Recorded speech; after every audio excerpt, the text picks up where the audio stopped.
As this is Mandel JDS Shabbat, and as I said, we are honored to have so many families that are a part of Mandel JDS, so many alums, so much staff and leadership. This Shabbat, as we are celebrating our Mandel JDS families and community, it's our honor to have Jay Leberman, the head of school, be able to share words of Torah with us. Jay?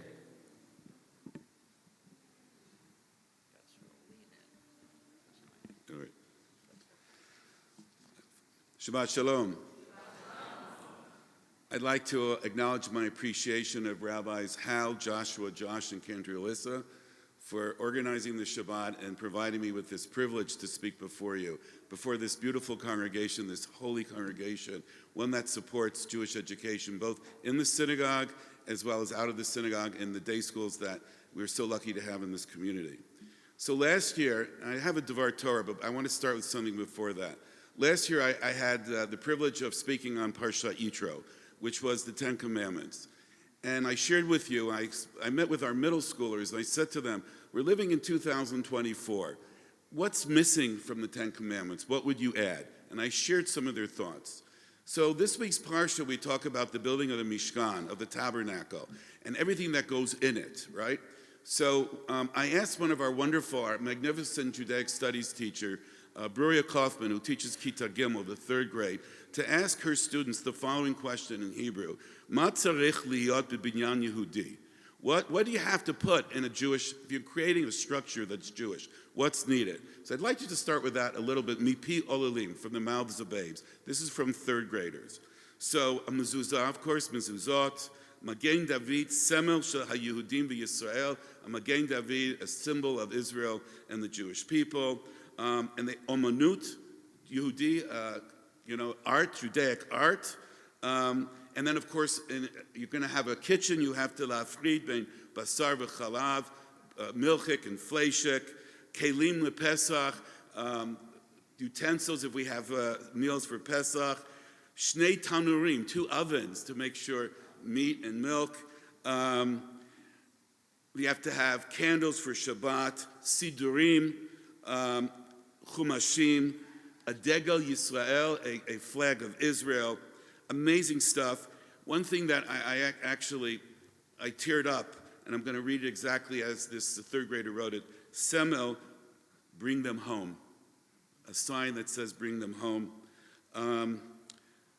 Sefer Tanachim, also tzedakah boxes, near Tamid, places to put the talitot. And I'll just share the last one, which I think is amazing. Sho'ev avak kedei she'en tamid naki, a vacuum cleaner to make sure that the place stays clean. Well, it's important, especially for a religious structure. Sitting here as well and admiring the architecture and the planning that went into this beautiful synagogue. You've raising children, we're raising children that see the same things and feel the same feelings about what one needs to create a holy sanctuary. So, I'll begin my Devar Torah now. As we welcome Rosh Chodesh Adar today, we enter a moment of renewal, a time when the rhythms of our calendar remind us that joy is not just a fleeting emotion, but a deep spiritual imperative. Mishenichnas Adar marbim b'simcha. When Adar arrives, we increase in joy. This is just not a suggestion, it's actually a commandment, it's a mitzvah. But then, we all ask ourselves, how do we embrace joy when our hearts are so heavy? How do we celebrate when our people have suffered so deeply since October 7th? The answer to this question actually is woven into the very fabric of Jewish history. We are a people who have always found the strength to celebrate even in the shadow of destruction.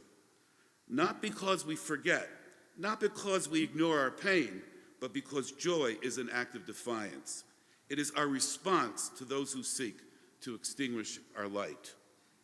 The new moon of Adar is more than a marking of time. It's an opportunity to renew our commitment to life, to resilience, to the power of Jewish unity. Since October 7th, we have faced a resurgence of anti-Semitism, unimaginable losses, and threats to our very existence. And yet, here we stand, here we daven in this synagogue, and here we sing and we pray and we celebrate. Because Judaism does not dwell on despair. It transforms despair into strength, pain into purpose, and mourning into action. Adar reminds us that joy is not a luxury. It is a necessity. It is what kept us going for generations, and it is what will keep us going in the future. Or as Rav Nachman of Bratslav once articulated, mitzvah gdola liot b'simcha tamid. It is a mitzvah to be in joy, to be joyous, simcha, all the time. In fact, the rabbis tell us that when we commemorate Tisha B'Av, the saddest day of the year, it's we're ma'atim b'simcha. We lower the joy. We still have joy, but we just lower it, meaning joy is with us forever. The story of Purim is not one of simple happiness. It is a story of survival, of choosing joy even when fear loomed large. Esther could not have remained silent. She could have hidden her identity, but she did not. She chose to act, and she chose to believe that a different future was possible. Mordechai refused to bow. He stood firm in his Jewish identity, even when it made him a target. And in the end, their courage turned the tides of history. So as we usher in this new month of Adar, this Shabbat, we too must stand tall. We too must declare that we are proud to be Jews. We too must celebrate, not because our enemies are gone, but because they have not and will not succeed in breaking our spirit. One of the most joyous traditions of Purim is dressing in costume. Now, this isn't just an excuse for kids to run around like Queen Esther or Mordecai, or for adults to suddenly decide they're Superman, especially here in Cleveland. You haven't truly experienced Purim until you've seen your rabbi dressed as maybe a Star Wars trooper, or your cantor as Darth Vader, or maybe your head of school parading in a sequin princess dress. Maybe this year. But why do we wear costumes? Some say it's to remind us that God's presence was hidden in the Purim story. Others say it reflects the theme of Jewish identity, sometimes concealed, sometimes revealed. But maybe, just maybe, the secret of the costume runs deeper. Because when we put on a costume, we are forced, if only for a day, to step into someone else's world. Dressing as the other invites us to see through different eyes. A child dressed as a king might feel what it means to have power. A queen in rags might experience what it means to have none. Maybe, if Haman had dressed as a Jew, he would have understood that we were never his enemy in the first place. Imagine if we all spent one day a year in someone else's shoes, literally. Maybe dressing up as the other isn't just a Purim tradition, but it's also a lesson in empathy. Maybe the ridiculous wigs, oversized glasses, the masks are teaching us something truly profound, that when we step into someone else's story, we begin to understand them.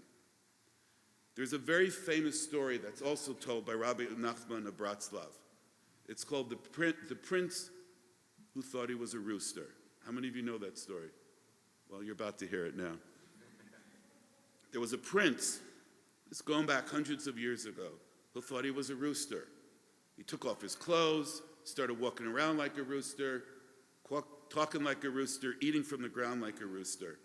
The king and queen were devastated when the prince entered the banquet hall naked and said, "I'm a rooster," and that was it. He refused to wear clothes, speak in human language, or eat with utensils.